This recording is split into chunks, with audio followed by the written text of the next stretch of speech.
Apakaba. Am I saying that right? Apakaba? Okay, guys, we need to get your energy levels up because I know everyone's just had lunch and it's usually very difficult to speak after lunch. So I want everyone to stand up. Stand up, stand up. And turn to the person next to you. And then slowly whisper to them, "Hi, you're awesome." Again, keep doing it, keep doing it. "Hi, you're awesome." Say it to her. Say it to him. Everyone at the back, I want to hear it. And I want this to get louder until I can't hear myself think. Come on, guys. "Hi, you're awesome." "Hi, you're awesome." Okay, that was just to get your attention. You may sit down now. So, my name is Kaduru. I am from Uganda. Uganda is in East Africa, for those of you who've never been. It's a lovely place, it's beautiful. Nearly as beautiful as Malaysia. I love Malaysia, and I'll tell you a funny story. I was here last year in November on vacation, and since that time, I've just been thinking to myself, oh man, how am I gonna get back to Malaysia? I loved it so much. I loved the food. I went down to a place called Jalan Alor. My goodness, I dream about that stuff every day, and during the course of this week, I'll be down there again. And so when these guys invited me to come here, I was like, yes, that is awesome, I will come. They gave me a 2-hour session, which is insane, but I will try my best. So I'm going to tell you a bit about myself. I was born and raised in Nairobi, Kenya, Uganda's neighboring country. I then moved around the world for a bit, Spain, the UK, South Africa, Lagos, Abuja, Accra. I've lived in pretty much every place, but I would love to retire in Malaysia because this place is just awesome. So I run an organization called Kad Africa. Kad Africa is a passion fruit farm. I am a passion fruit farmer. And just like my friend Rebecca, who owns a bunch of coffee shops and is allergic to coffee, I personally do not like passion fruit. But if you guys have heard of a rapper called Notorious B.I.G., anyone know him? Hands up if you know B.I.G. Do you know the song 10 Crack Commandments? You remember that song? And there was one commandment that says, never get high off your own supply. So I feel like I'm abiding by that by not actually eating passion fruit. I'm not getting high off my own supply, and thus the ladies we work with are doing even better. So what we do is we grow passion fruit, and we started a social enterprise. How this began was when I started the farm, we had a really hard time trying to get workers to come and work on the farm. And what I started to notice was a majority of the people who worked with us were women, especially young women aged around 15 to 22. And this was one of those things I always wondered why all the men are not interested in doing this, until I realized it was a cultural thing where men kind of viewed agriculture as a chore and less of a man's job. And felt that the women should do this. So we found that a lot of the women had to drop out of school to come and start doing work because they had younger brothers who were then more important and would be sent off to school. So we started by handing out seedling to the girls that came and worked at our farm. So we'd give them a seedling or 10 seedling, tell them to go plant it at their home, and they would do that, and then bring it back to the farm, and we'd buy all the passion fruit back from them. And this is when I had that social entrepreneur moment where I was like, oh my God, this is a great idea. instead of like having to outsource work to other people, let's utilize a community that is like marginalized and try and provide them with opportunity while actually growing our company at the same time. So I went out, spoke to a few of the churches, because in Uganda, the Catholic Church, the Church of Uganda, are actually the largest landowners in the country. And we managed to broker a deal where we were able to rent 3-acre plots off different churches in different parishes. And by this, we're able to create a sort of hub farm situation where we would bring girls together in groups of 30 to 40 and have them work as a cooperative. So the girls go through a 6-month curriculum. It starts with, obviously, agriculture being the main aspect. And we train them how to grow the fruit, how to prune, how to harvest, how to plant, how to use proper chemical use, plant hygiene, and all that. But aside from that, we have another part of the curriculum which focuses mainly on the girl development. So this is looking at financial literacy. They start by having savings classes, basic math, how to group together, how to learn to save as a group, just harnessing the power of group, of cooperative working. They have entrepreneurship classes where they're taught life skills, so things like how to start a salon, how to start a clothes selling business, how to start a shoe selling business, how to braid hair. Whatever is important to them is aspects that are then developed into our curriculum. They have health and hygiene. So it's funny to think that people are always preaching to girls about condom use, but no one ever teaches them about how children are born. And the fact that most of these girls drop out of school when they're around 10 to 15 years old, the sexual education aspect of life has not actually been taught to them. So you find a lot of teen pregnancies, you find a lot of HIV infection among these young girls. So we try and teach them these aspects as to better their life situation and try and prevent these unwanted circumstances for most of them. Another thing we teach them is how to be confident. So being confident is not just, like walking around, I can sing, I can rap, I look so pretty, look at me. It's more about like looking at situations in your life and trying to figure out how you're going to better it. So I'll give you an example of one girl. We have this girl named BT. Now, BT was the first person I noticed taking full ownership of this program. What happened was, in her group of girls, they had around 10 of the girls out of the 30 had children. Some had more than one child.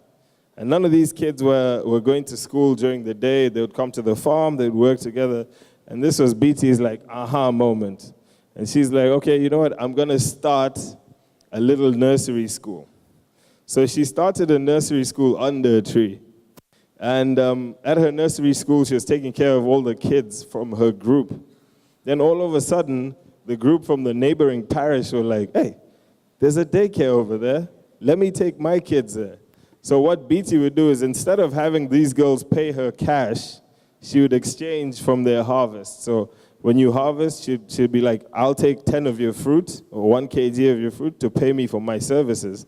And now BT runs a nursery school that has over 70 children in it and works with 7 other girls from the project.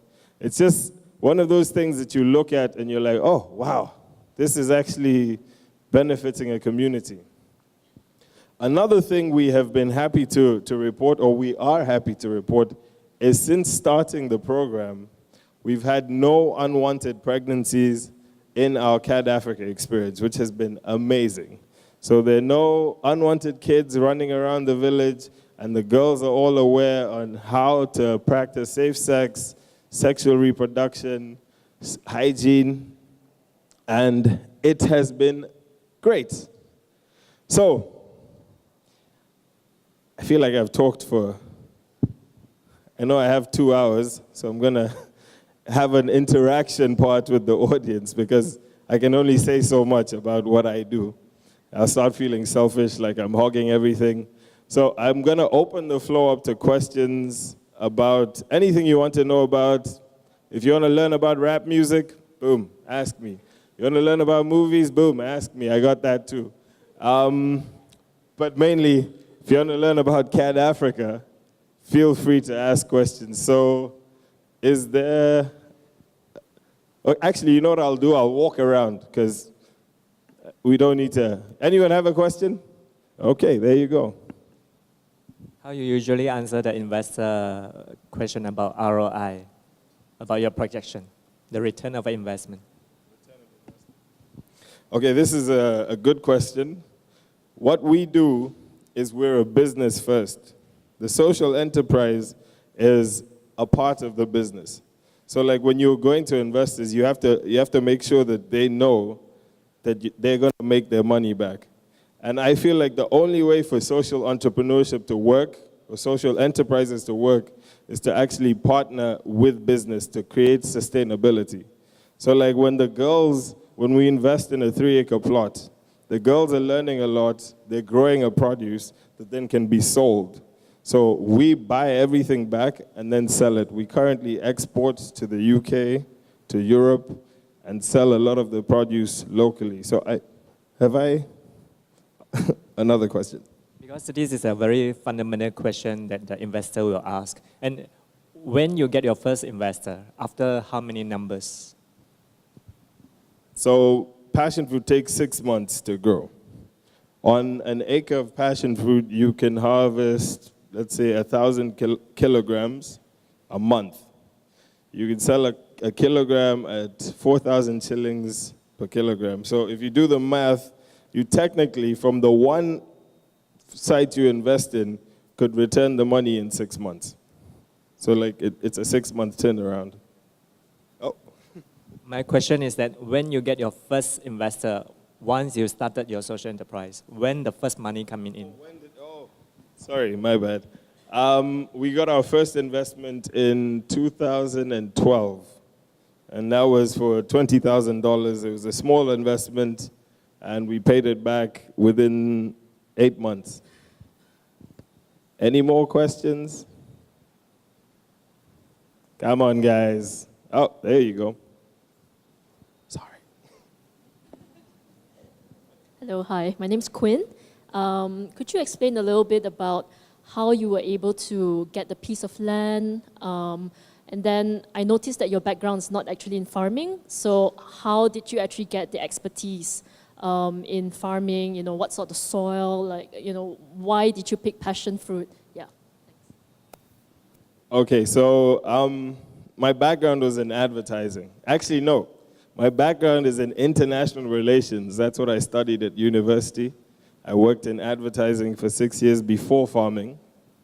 I got the land from, my father bought some land before he passed away, and I figured, you know what, I'll give it a shot. I read a bit about different crops, moved into farming. It wasn't actually an easy thing to do. It was actually ridiculously difficult. But as someone mentioned earlier today, I think it was Rebecca, I think you mentioned this. When it comes to growing an enterprise, you have to grow with people around you that are good at what they do. So like, I know I'm not a farmer, so I realized at some point I need to hire agronomists, people who are actually trained in agricultural, who have agricultural backgrounds, and we hired a bunch of those guys, and they tell me about when something's about to get sick, we can do this. When it's about to harvest, we can prepare ourselves for harvest. Otherwise, it'll just be a lot of Google guesswork, and that's a huge, huge disaster. Third part of your question. That's it? Okay. More questions? Oh, we're moving further and further away. This is good. Let's get some interaction at the back here, guys. Hi there. Just so you know, I also studied international relations, so yeah, I understand you to a certain degree, yeah. I have a question about what plans do you have in the future for Kad Africa when it comes to, I'm assuming that most of the farms are in Uganda, per se, yes.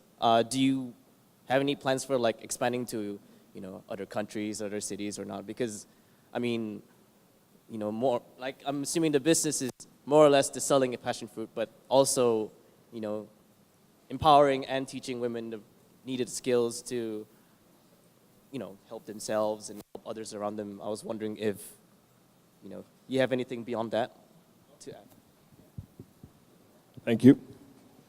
So our plans are, right now we're actually not, we're only based in Uganda, so the farms are all in and around western Uganda. So we're growing passion fruit now, we're selling passion fruit as a raw product, but what we're trying to do is by mid next year is start processing it. This opens it up to a bigger market. So we process it from raw fruit into pulp.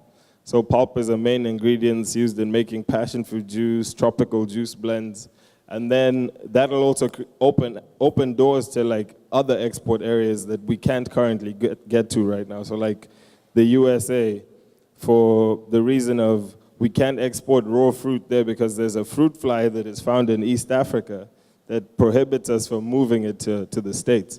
So we've been in talks with companies like Ben & Jerry's, there's Britannia Juice, and a fun fact about passion fruit pulp is 75% of the pulp in Uganda is actually coming from Malaysia, India, and Brazil, which is crazy because the passion fruit grows in Uganda.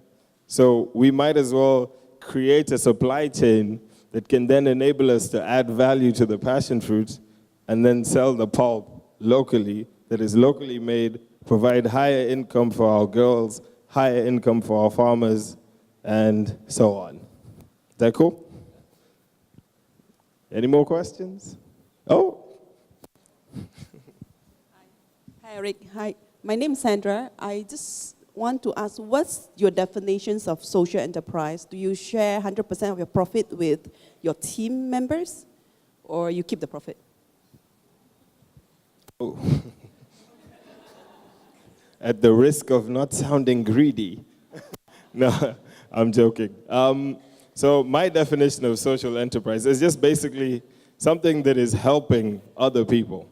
So for now, I'm not going to lie to you and say that I give 50% of what we make to the workers at the farm and everything. They get paid an adequate salary. They get paid enough for the work they do, an average and fair rate.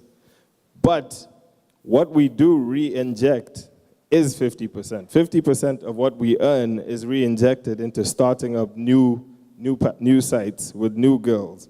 Because then we're then helping, if I start a site with 30 girls, that's changing not only those girls' lives, it's changing their extended family's life. So as a social enterprise, we're trying to change the attitudes of people to stop viewing agriculture as a chore, look at it as a business. So we're changing that aspect in our community. We're re-injecting, providing opportunities for people who don't usually have these opportunities. So, yeah. We re-inject 50% of what we earn into the new sites. However, what goes in has to get to a point where we're able to add value and then make a profit. So right now, we're not really making a profit. We're still building the value chain, as I said earlier. Is that cool? Are we getting further? This table here. Young, inquisitive minds. No questions?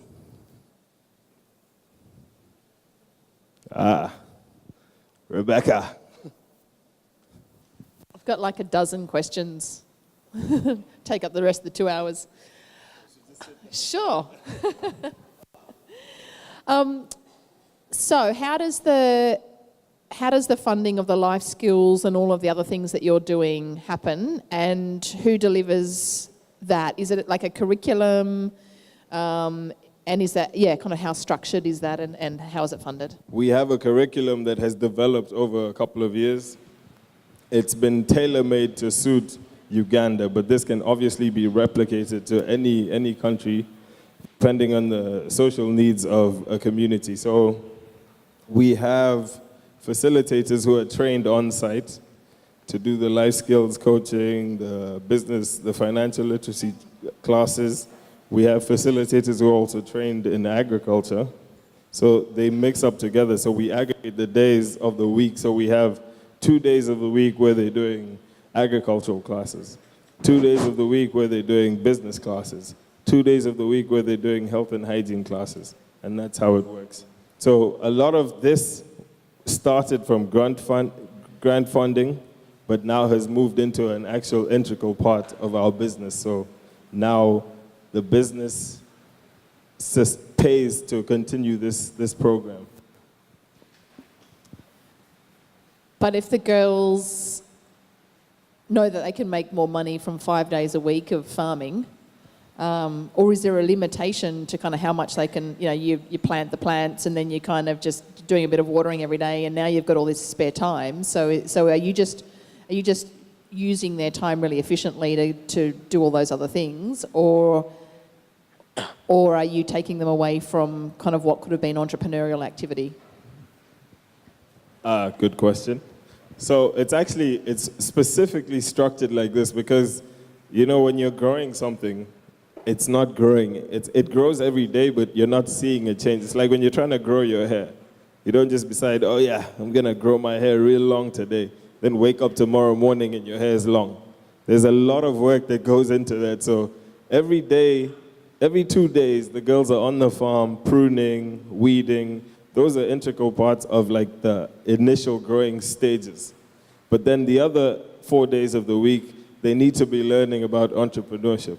They need to be learning about health, sexual education, financial literacy, because these all things create a rounded business person or a rounded entrepreneur in a sense. So now, when a girl knows that when I sell my passion fruit, I'll have this amount of money, she needs to know what she can do with the money.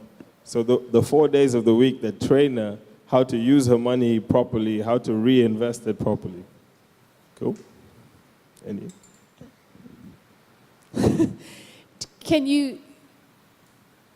What plans have you got to kind of scale, and is there a way for you to maybe almost become like a social venture capital person where you end up with a pot of money and you can start to kind of fund some of those amazing ideas? Because I could imagine that you could build a bunch of businesses out of your own supply chain or connected to your current business, so you could end up building a far larger kind of agricultural portfolio of businesses or connected businesses where the women are having you as their primary customer. It's like a light bulb. Bing! I never actually thought about how we're going to expand our business into other areas. Aside from like the end goal of processing, I'd say one thing we do is at a certain point, because I don't know, not many people know about how passion fruit grows. So passion fruit grows as a vine and it grows upwards. So what happens is you have a lot of ground under that then you can use to like, what we've been encouraging is more subsistence farming. So instead of people like leaving that ground useless, they grow things that they can take back to their homes and eat and, feed your families. But part of the intercropping classes, we've realized that a good product that goes with passion fruit, and you find that a lot of exporters actually purchase as well, is chilies. So chilies has become another thing that we've started to introduce to the farms. And which is funny because it directly links to like processing later on as well, because that is another thing that the pulping machine that pulps the passion fruit can then pulp. So when you're off season of passion fruit, you can pulp the chilies and thus create another line of business. So yeah, I really hadn't thought about it till now. Thank you. This is turning into a TV show. I feel like me and her are just... Anyone else have questions? Or should we keep going? You guys are enjoying this? Yeah? Okay. More. What could you, if someone offered you $1 million, what could you do with that? Buy a house in Malaysia. No, I'm just kidding. So right now we're looking at, because we have to scale up within our means. So we have funding to keep us going until the end of 2018, and that is to start 3 new sites every 6 months. So we currently have 1,750 girls in our program. And our plan is to, by the end of 2018, have over 6,000 girls in the program. But if I got $1 million right now, I think we could scale up pretty fast and get another 5,000 girls in the program quite quickly. So if anyone out there has $1 million to give, I am sitting right here. Because your program is holistic, how do you measure what success looks like? And how do you track it? Right now, what we're tracking is, so before we start, the girls fill out a survey. So the facilitators go out, visit the households. You take information such as how much meat they eat per week, how much money they spend on soft drinks, how much money is spent on electricity. And as the program goes on and they begin harvesting, we go back like mid-program and do the same survey just to track these metrics. So like if in the beginning someone had said we only eat meat once a month, we'll want to know how many times a month you're eating meat. So like what kind of changes happened, how much soda is being purchased, how much money is being spent on clothing for kids, how much money is being spent on cooking oil or electricity or kerosene or whatever. So that's how we are currently tracking our metrics. More? I've got dozens of questions I could ask you, but I want to make sure other people... Anyone else? Do I have to make you guys stand up again? I just wanted to ask if you could explain how did you advertise these sites to women in particular? I mean, beforehand you realized that you noticed a pattern that it was just women coming in to work on the farms, and I was just wondering, now that you've realized that there's a cultural factor, how did you advertise to other women who might have not heard of these farms before? How did you say, oh, this is an opportunity. Not only do you learn how to farm, you can get money, you can get these skills that you might not get anywhere else. I'd just like to know how you did that. So initially it started off with word of mouth. So the girls would go back and, after they start selling the passion fruit back to us and start making some money, they'd go back to their community and be like, oh, okay, there's a farm over there giving out seedling, and if you get the seedling and grow the fruit, bring it back to them, they'll buy it. So other people started getting interested. And then we realized that came to a point where we could only do so much because there's limitations on how much access to land the women have. So after doing a little investigating about land rights and leasing land in Uganda and discovering that the churches in Uganda owned pretty much the largest percentage of land, we decided to approach the churches and see how we could broker a deal with them. So after brokering the deal with the church allows you to make an announcement at the church. And making an announcement at the church is literally it's like dropping leaflets from the sky. So that then enticed other women to join. And then we incorporated little things like, branding, so where nowadays all the girls that join the program get t-shirts, get bandanas, they get bags. So it creates this formal uniform and sense of belonging to a group. And when other girls see that, you just see I can drive around the village now and find 50 girls just walking around in the Kad Africa t-shirts. And imagine being someone walking around and you're not in the uniform everyone else is wearing. You kind of get curious. You're like, hey, where'd you get that nice shirt? So that's how we've been able to advertise and get the information out. That's pretty cool. Yeah, thank you. Cool. Anyone else? There you go. I guess I should stand up.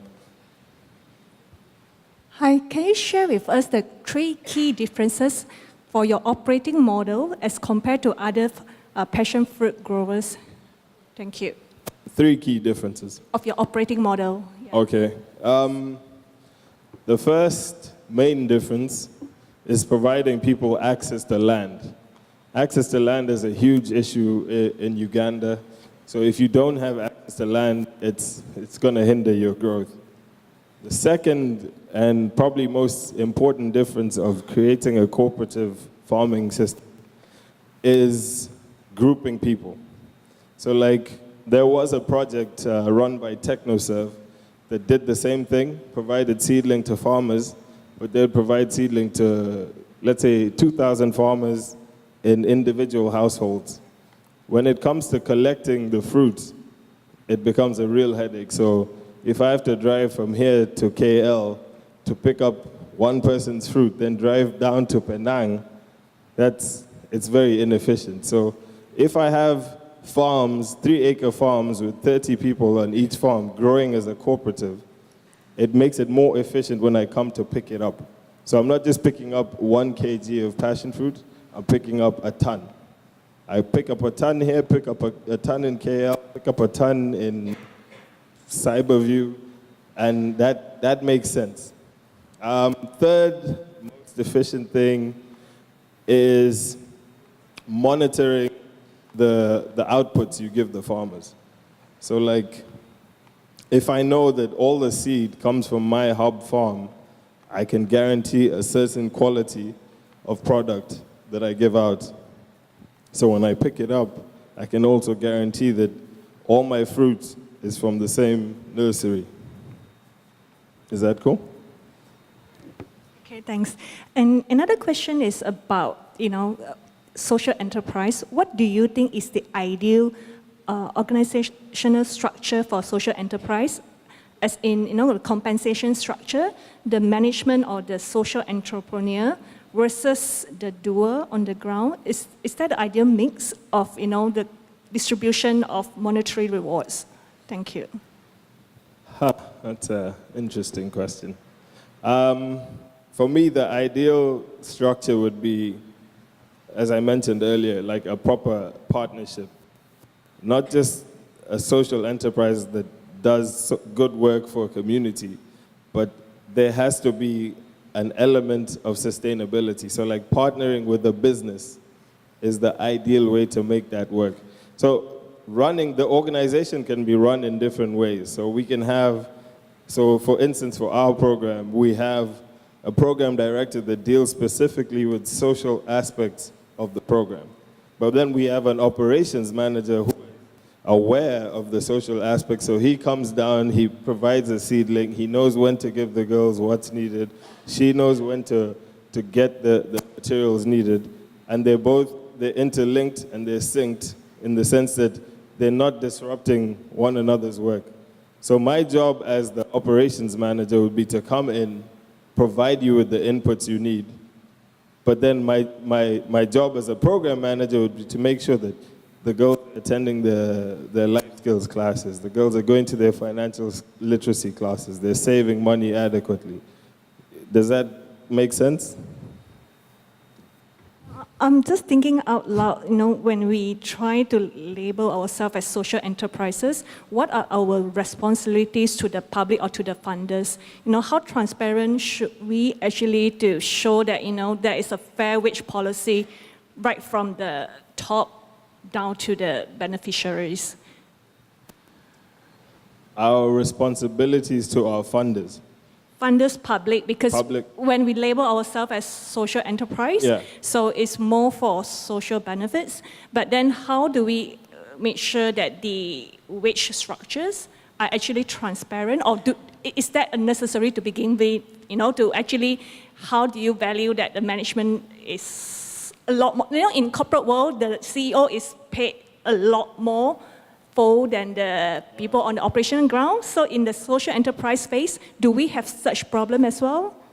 Honestly, if you're in the social enterprise space, I don't see you finding yourself in a problem where the CEO is getting paid a lot more than everyone else, because you're still a social enterprise. And in this, like in a startup phase, because I've been operating for 6 years now, but I'm still a startup. We're not where we want to be, so you have to be very transparent. You have to be open with your books. You have to be very, everything has to be above board. I can't be in the background just like, you know, taking exotic holidays and doing crazy stuff, buying big cars when I've labeled myself a social enterprise. It wouldn't make any sense. But then there has to be a divide between business and social enterprise. Just to keep it. Any more questions? Ah. Yep. Oh. I have mainly my question is about the people. So one, the participants, and the second about the staff or the management. So for the participants, what's your like dropout rate or attrition rate, and also the factors or the system that you put in place to ensure the success or reducing the dropout rate. Similarly for the management, the retention part. So how do you reduce that turnover? For participants, I'd say our retention rate would be maybe 20%. But this is a good thing for us. This actually means that our program is working. So if someone makes enough money to go back to school, I'm happy with that. That's a win for us. But you do find like in a group of 30, 40 girls, there's always people who are like, it's the same as high school. There's always the bad seed, the person who's like whispering in everyone's ear. And in that case, like, you don't mind if someone like that drops out. Sometimes you have to actually weed out people like that who are just hindering the progress of everyone else. When it comes to staff, we've had, in the past 6 years, we had a huge turnover rate of staff because it takes time to find people who are good at their job and who are actually like focused, who are on the same path as you. But right now we're good. We're good, yeah. What would you say maybe the top qualities that you would identify for, especially for the staff who are, motivated or contributing, as much as possible? to the organization? Yeah. Motivated staff is always good, but the most important thing is to have people who are in line with your vision. So if we know in 10 years' time we want to be here, it's important that everyone who's on your team is also looking at the same thing. So that's the only thing I could say about like staff. Loyalty is obviously great, but loyalty in different places, loyalty means very different things. So just try and get people who are on the same track as you. Hi, my name is Shima. I admire that you work with thousands of girls already, and you've seen how this girl transform into a better person. And out of those years, I'm sure you faced so many challenges that sometimes you felt you want to quit. Can you just share with us one incredible transformation you have witnessed that make you feel like this project is worth going on? Sorry, just repeat that. Did I talk too fast? No, can you just share with us the most incredible transformation that you witnessed that this girl have been going through that make you feel at the end of the day this project is worth going on? I don't know if you were here earlier, but I shared a story about a girl named Beatty. And just seeing that, to me, that was actually, it let me know that, oh my God, this is actually helping and it's working. So it's a slow process, but it's just things like that. You'll see a different thing every day. I might go find a girl giving birth and have to drop her at the hospital, which happened. And actually, I delivered a baby once. Crazy. But that's a story for another day. But that kind of stuff, just the interaction with the girls on a day-to-day basis and watching them transform their lives is transformational to me as well. So, yeah. Cool. Thank you. Anyone else? I feel like we're heading right back to Rebecca. Hi. Hey. Couple of questions. One, you mentioned that not all of them stay. You know, there's a retention rate of what, 20%, and that's all good too. Do you still monitor them even if they're not part of the program anymore? And if so, for how long? And secondly, if you're looking at, are there areas of career progression that the girls can actually look into? Like if they're not so passionate about passion fruit, they may be passionate about running, I don't know. Has that, because you're also diversifying into other potential industries, would that be the case in the future moving forward? Yeah, we do, first of all, we do try and monitor them. As long as they want to stay involved, we do keep them involved. So what we have is potential positions for other girls to move into. So a lot of the facilitators and the site managers come from within the groups, because it's always better to have a person that the girls know working with them. So someone who's gone through the program, who's excelled in financial literacy, can then become a financial literacy coach. Someone who's excelled in agriculture can become a site manager to a new site. So it's always better to promote within, just like any other organization. Is that cool? Any other questions?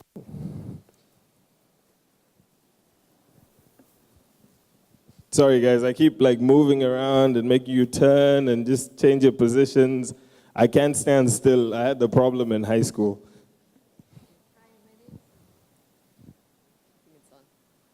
Hi, my name is Nim. I'm from Cosplace. It's a marketplace for social enterprises. I just have a question to ask about how do you deal with critics or cynics? Because if you say you want to run a business and be a millionaire, everyone will believe you. But if you say you want to run a social enterprise, people tend to be more cynical. They question, is your intention for real? So how do you deal with this kind of people, especially if you're raising funds or if you're trying to sell your concept to customers? First thing I would say is, don't ever sell yourself short. Just because you're running a social enterprise doesn't mean you don't want to make money. I mean, the more money you make, the more helpful you become. This is just a fact. Anyone who tells you otherwise is lying. So don't be held back by people saying, oh my God, he's starting a business to do this and that. It's none of, it shouldn't bother you. Just focus on your goal. Just keep going no matter what. If you get rich, hey. But as Jay said, brush that dirt off your shoulder. So any haters, off your shoulder, guys. Anyone else? Okay. Oh. Sorry, you work with your wife. Yes. How's that? I'm wondering, because working with my husband can be a nightmare. So how do you handle, not handle, but how do you manage working with your life partner? You answered your own question. Working with my husband can be a nightmare. I'm sure that's what she says about me sometimes. But it's good to put yourselves in positions that you're good at. So like I'm good at going out, raising money, talking to people, interacting with the girls, interacting with the farmers. My wife is like a genius. She's got a big brain. She's great with numbers. When it comes to writing out spreadsheets, putting things together, that's her. So you need to focus on what your strengths are. So like, do what you're good at doing, do what she's good at doing, and at 5 o'clock, no business. We just implemented that rule. 5 o'clock, I don't care if the house is burning, I don't want to hear about it because the business day is done. So tell your husband, 5 o'clock, that's it. Yeah, but that means less interaction at work. You say, I do my business, you do my business. No. We manage the company together, so we interact on a day-to-day basis. But you need to have boundaries as to what can be discussed where. So you can't be out at dinner with your friends and then, oh my God, Kad Africa, then it's just me and her discussing business. So just try and keep it separate. Sorry, just had to ask. No, it's all good. Hi. You mentioned just now, the last few years, right, your approach is to the dropout girls. How big is this problem, and how much proportion that you have actually tackled in the last years How many girls have dropped out? of the whole problems? How big is the problem in Uganda? Okay, so realistically, we've worked with just over, I'd say 2,000 girls. We currently have 1,700 still in the program. But those are broad numbers. So I can't give you a number as to how many girls are in right now. Do you know how big is this problem in Uganda? Sorry? How big is this problem in Uganda? Is it a really big thing? It's, as I said earlier, it's not the worst problem to have. Because even if girls drop out, there's still other girls who need to get involved in a like this. So, yeah. So you have a target, like what's going to achieve in the next 5 years, 10 years? End of 2018, we want 6,000 girls in the program. Yeah. As one, I probably one of those who's probably a bit cynical about social enterprise because I work. Because I'm from NGO. We volunteer 100% without any, profits. So I'm trying to look for an idea where I can actually live in this kind, having a business, actually volunteer at the same time. So is it okay for us to actually have some luxury when you actually be in a social enterprise business? I mean, it's the same thing at an NGO. Do you volunteer or do you work for free? I volunteer and work for free. Oh, okay, that's, well, tongue-tied right there. I'm actually a doctor, so I work somewhere else and I volunteer. I don't think it's wrong for you to want to do both. And it's an individual choice. Do you think it's acceptable to actually have luxury in life when you choose to be a social entrepreneur? I think it's reasonable. It's absolutely reasonable. Like, I don't think that because you're a social entrepreneur, you shouldn't have a phone. That would be insane. I mean, phone is actually a need. It's a need here. It's a luxury in some place. Where I'm from, it is a luxury. But then work would not be, we wouldn't be able to get anything if we couldn't communicate. So you set your own rule. I set rules that I feel are reasonable. But that's an individual choice. Some people don't feel like it's necessary to have luxuries, and I can't fault them for that. I can just say, if you feel comfortable, if you feel like you want something in life, you should go out and get it. The same way every girl in our program wants a better life. They want luxuries too. So why shouldn't you? Cool? Okay, thank you. Anyone else?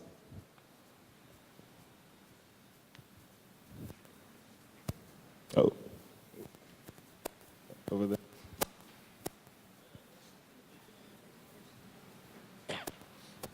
Hi, I'm Azwa from SME Bank. I wasn't here earlier, but you mentioned just now that attrition is not one of the major problems that you have. What are the major problems that you have as a social enterprise?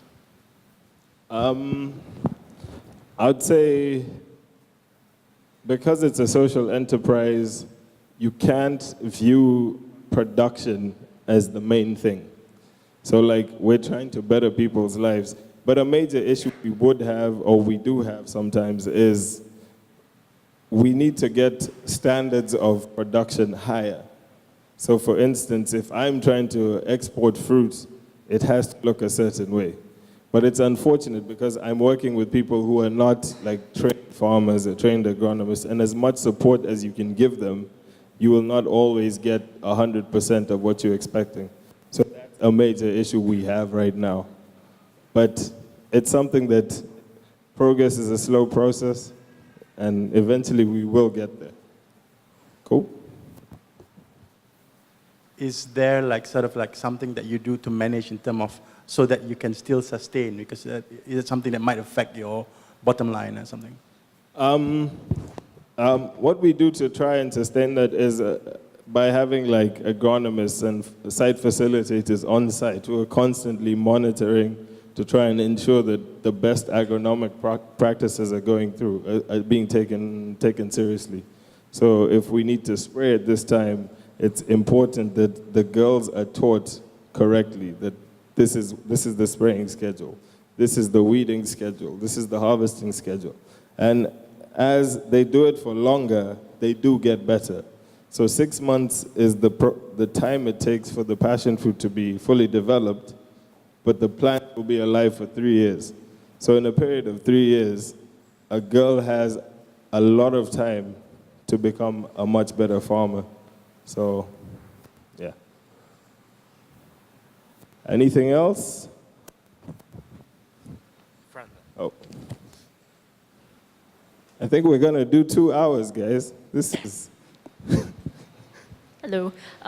Hey. So at which stage or point in time where you decided, okay, this is a really good, viable business, and I'm going to register my company, and then start paying taxes and those kind of stuff, and also start with documentation and everything. And I think my second question is also regarding what are the key considerations before you form a partnership?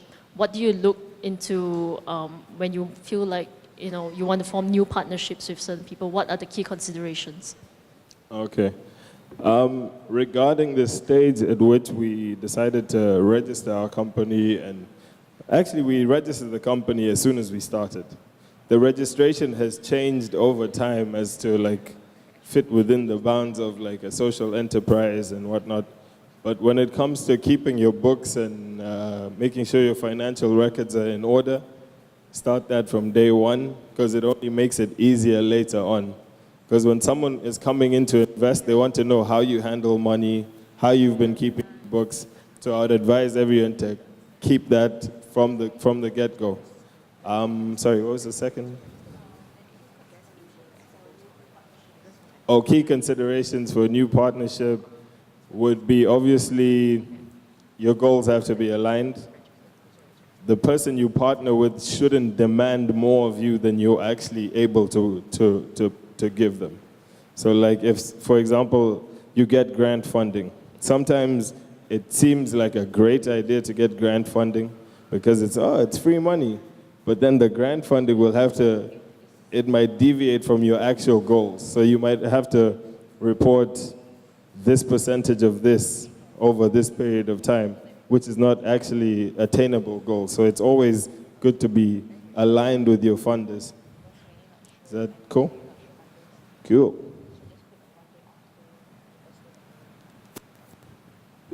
I'm being pulled back. All right. We're going to have, I think, just 2 more questions. If no one else has a question after 2, I think we're good. You guys, you have a question? All right, let me go there first. Hi, my name is Karen. I was just wondering, along the way, if you met any competitors, how do you handle the competitors? Sorry? How do you handle the competitors? If you met any competitors along the way, Complaints. Competitors. Oh, competitors. Yeah. It's a hard thing to do. We try and reel them in. So the best part about having an outgrow program is your scalability.